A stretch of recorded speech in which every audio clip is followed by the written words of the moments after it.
మనిషిని మనిషిగా చూస్తారా, కులాన్ని బట్టి మనిషిని మనిషిగా గుర్తిస్తారా? నా ప్రశ్న అర్థమైందో లేదో ఇంకా కొంచెం క్లారిటీగా చెప్పనా? మీ దృష్టిలో మనిషికి విలువ ఉందా, కులానికి విలువ ఉందా? ఒక్కళ్ళు చెప్తులేదు. మనిషికే విలువ ఉందా? నిజమేనా? Right, very good. నీ కూతుర్ని ఒక ఎస్సీకి ఇచ్చి పెళ్లి చేస్తావా? ఎస్సీకి ఇచ్చి పెళ్లి చేయడం నీకు ఇష్టమా లేదా? ఇష్టపడతావా? చెల్లి, నేను అప్రిషియేట్ చేస్తున్నాను, చేస్తాను అని చెప్పి మీ అందరికీ చెప్పేటటువంటిది ఒకటే, యేసు ప్రభు కులాన్ని స్థాపించడానికి వచ్చాడని మీరు నమ్ముతున్నారా? పోనీ నీ కులాన్ని చూచి యేసు ప్రభు నీకు రక్షణ ఇచ్చాడా?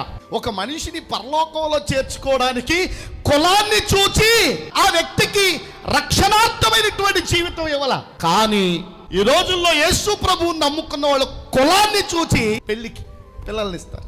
ఏమండే, మాకు చాలా మంది చెప్తా ఉంటారు, పాస్టర్ గారు మీరు మాత్రం మా కులంలోనే చూడండి, లేకపోతే కుదరదు.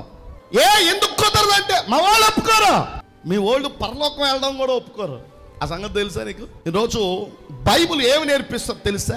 మనిషిని మనిషిగా చూడు, మనిషిని కులంతో చూడొద్దని బైబిల్ చెప్పొద్ది. అందుకే ఇది శ్రేష్ఠ గ్రంథం అయింది. బైబిల్లో కులాల కుంపట్లు ఉండవు, కులాల కుమ్ములాట్లు ఉండవు.